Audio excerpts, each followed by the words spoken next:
Donc, je m'appelle Marie Royal, je suis en première année en EURAM.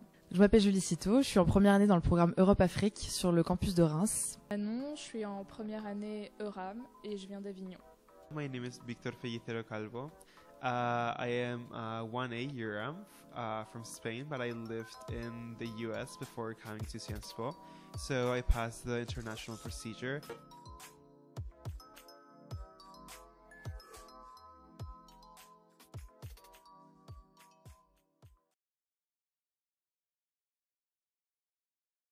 J'avais fait 3 euros blancs et donc ça s'était passé bien 2 fois sur 3. Donc je vous avoue que j'étais un peu stressée. Surtout, j'avais peur d'avoir des questions que j'avais pas, auxquelles je ne pourrais pas répondre.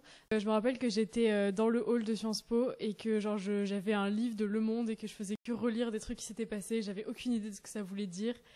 Donc ce que je conseillerais aux 0A, ça serait plutôt de faire le vide dans leur tête, parce que c'est ce que j'ai fini par faire, parce qu'à un moment on peut plus rien apprendre. Donc je suis descendue en bas, il y avait un grand silence et donc juste j'ai vidé, j'ai pensé à rien. Et puis voilà. J'étais très stressée avant mon oral parce que j'avais conscience des enjeux qui étaient derrière.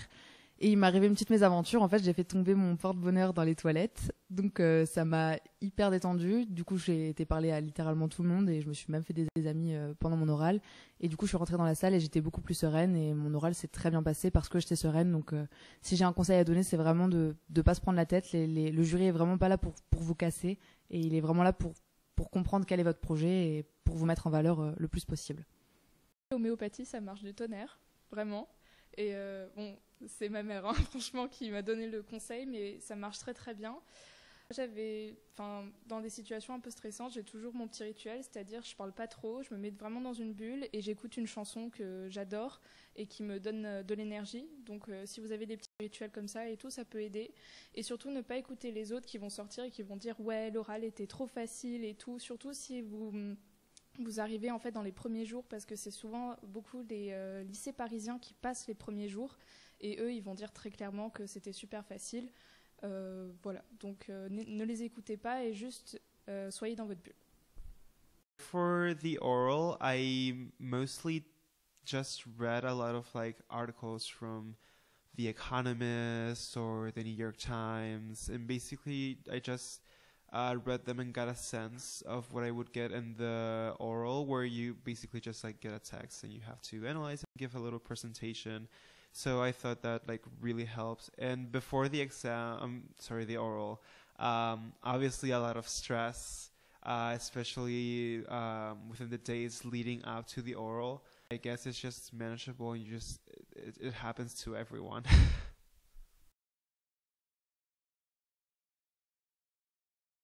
J'ai vraiment eu des questions, j'ai eu des questions hyper amicales et donc encore une fois je m'y attendais pas du tout parce que je pensais vraiment que on allait essayer de me piéger, etc. Et en fait ça s'est fait hyper spontanément. Les jurys m'ont accueilli en souriant, ils m'ont dit de déstresser. Une question qui m'a vraiment marquée, c'était la première question qu'ils m'ont posée. Ils m'ont dit, en fait, je suis passée de S à ES et ils m'ont juste dit, du coup, est-ce que tu as fait de l'économie cet été, vraiment en s'intéressant à moi. Et le reste des questions s'est passé un peu comme ça, donc c'était vraiment agréable. Mon oral, il s'est beaucoup basé sur la présentation que j'avais faite. Ils m'ont juste demandé de me présenter et pas du tout sur mon dossier qu'ils n'avaient pas lu. Donc ça a été très facile de les mener là où je voulais les mener parce que j'ai dit ce qui m'intéressait dans ma présentation. Ils m'ont posé vraiment beaucoup de questions là-dessus. Pas mal de questions d'actualité aussi. Donc ça, il faut vraiment s'y préparer, faire des petites fiches d'actualité, lire le bilan du Monde, etc. Et j'ai eu des questions pièges un peu philosophiques, mais en soi, si vous faites une réponse aussi perchée que la question, il ne devrait pas y avoir de problème. J'ai pas très bien vécu mon oral. J'ai pas du tout eu de questions classiques. Présentez-vous. Ils m'ont pas dit présentez-vous, ils m'ont dit pourquoi vous êtes là. Voilà. Donc ça met dans le bain. Ils m'ont aussi tout de suite pressé, littéralement, vite, on n'a pas le temps, on est en retard, vite, très rapidement, répondez-nous, voilà. Donc directement, quand je suis rentrée dans la salle, ils m'ont mis dans cet état-là. J'ai repris quand même un peu les éléments de ma présentation que j'avais préparée. Et à ce moment-là, ils m'ont attaqué juste sur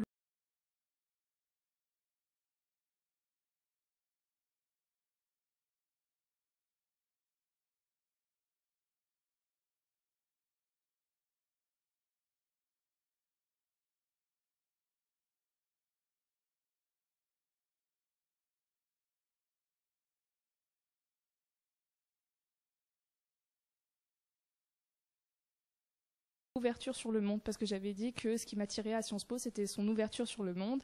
Et ils m'ont attaqué pendant 15 minutes, je crois, sur ouverture sur le monde. Et après, vu que j'avais parlé de la COP 21, ils m'ont posé des questions sur la COP 21, mais pas des questions d'analyse. Ils m'ont posé des questions sur la COP 21, mais pas des questions d'analyse, des questions plutôt sur le traité, donc technique. Donc les articles que j'ai lus dans la presse m'avaient aidé parce que du coup j'ai pu me référer à certains articles du traité. Attitude globale, donc je suis passée avec un prof de Sciences Po.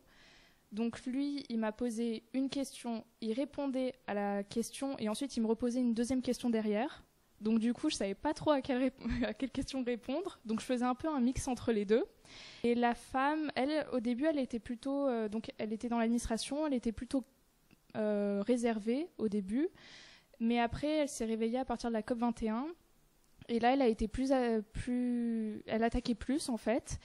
Et son attitude était, elle jouait un peu, c'est quelqu'un qui s'ennuyait en fait. Elle soufflait, elle me regardait des pieds à la tête, elle soufflait à chacune de mes réponses, elle dessinait. Et à la fin, ils m'ont dit merci, au revoir, ils m'ont pas regardé. Et je suis partie. In the oral, the whole thing was in English, all the way from the article to the jury. And for me personally, it just went by really fast. So even if you're nervous, like the thing just goes by so fast, and you just like do so much stuff that it doesn't really matter how stressed you are. And then the jury was very welcoming. Well, I mean, obviously asking personal questions at the end.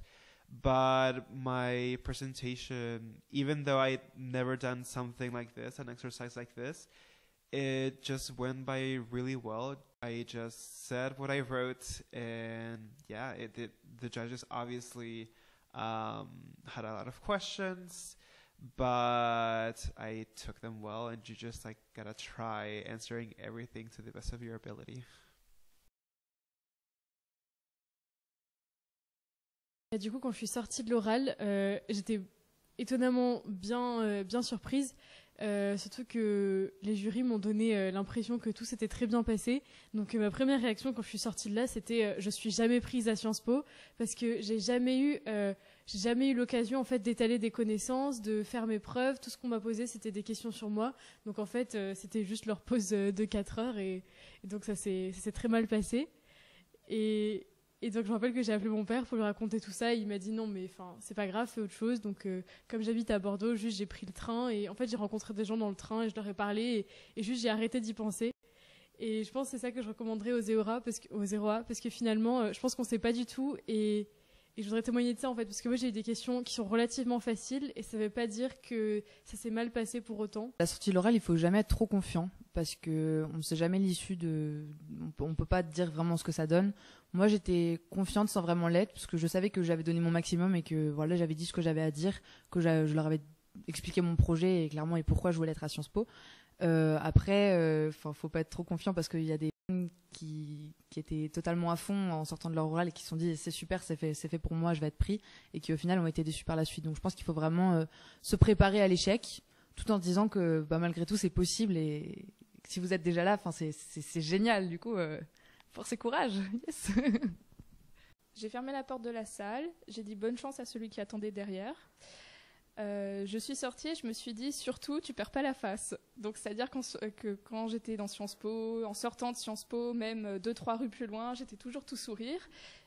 Et bon après, vu que c'était quand même assez difficile, là on pleure. Mais enfin je veux dire, c'est quand même normal de pleurer, il faut pas avoir honte de pleurer parce que c'est quand même super éprouvant, c'est 20 à 30 minutes où en fait le jury ne lâche rien, surtout suivant le jury sur lequel vous tombez. Donc si vous tombez sur le même jury que moi, genre ils vont pas lâcher, ça va être éprouvant. Donc après on se repasse tout le temps le film en fait dans la tête, on se dit oh là là mais j'aurais pas dû dire ça, j'aurais pas tant dû être dans le consensus, j'aurais pas dû dire ça et puis j'aurais pas dû être autant d'accord avec eux. Donc vous avez fait de votre mieux de toute manière, vous pouvez que vous dire ça et bon vous allez être de plus en plus stressé au fil des jours où la date va se rapprocher, donc juste lâchez, juste dites-vous si c'est Sciences Po c'est Sciences Po, si c'est pas Sciences Po c'est pas Sciences Po. Voilà. So after the interview, I thought the whole thing didn't either go very well or very bad. It was just kind of like a meh kind of thing. And I got off the campus and I just imagined myself here if I ever got accepted. And I got very sad because I didn't know if I would actually be here like I was imagining.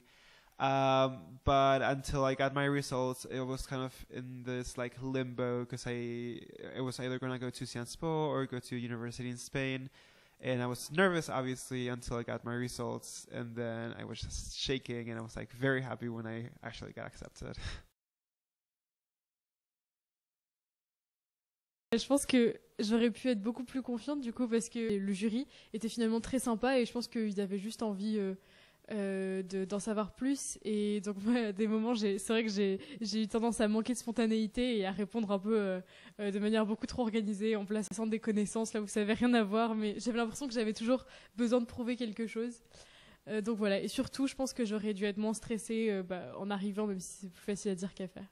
Déjà, je pense que le regard est très important. Moi, j'avais tendance à avoir le regard qui fuyait un peu parce qu'on n'est jamais trop à l'aise face à deux personnes adultes qu'on connaît pas et qui ont notre avenir entre leurs mains, entre guillemets. Et mon deuxième conseil, ce serait de dire je ne sais pas si on sait pas. J'ai dit un peu n'importe quoi. J'ai dit oui, alors en ce qui concerne, nanana, je savais pas du tout. Et il m'a dit si tu sais pas, juste dis-le moi, c'est pas un souci.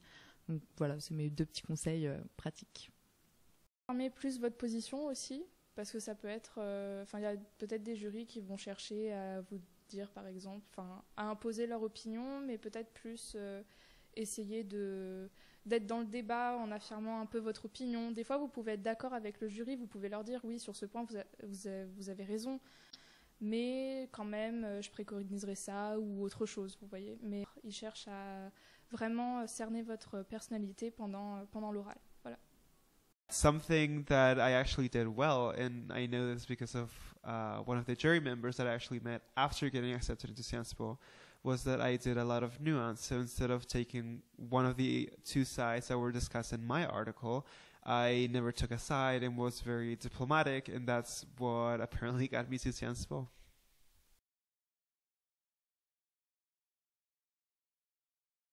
Donc si vous lisez des rapports d'oraux des gens des années précédentes et que vous trouvez les questions vraiment dures, c'est normal parce que les questions elles sont souvent adaptées à chaque personne. Donc les questions que vous recevrez seront adaptées à votre profil. Et si vous avez des questions un peu perchées et totalement sorties de leur contexte que vous comprenez pas, c'est normal aussi puisque c'est pas votre oral et c'est compliqué de décider. Moi par exemple j'ai eu une question, c'était quel est le point commun entre une politique économique et une œuvre d'art, la création d'une œuvre d'art et la création d'une politique économique. Et là, je vous dis ça comme ça, vous ne sauriez pas répondre parce qu'il y a fondamentalement aucun lien, mais en fait, on parlait déjà d'un autre truc à côté, de créativité, etc., qui pouvait être mis en lien. Donc voilà, faut pas sortir les questions de leur contexte, je pense. So my article was about Confederate monuments in the South US. And so, for some strange reason, I was asked what the link between politics, art, and prestige was. And it was really hard to answer, but you just answer something and go with the flow.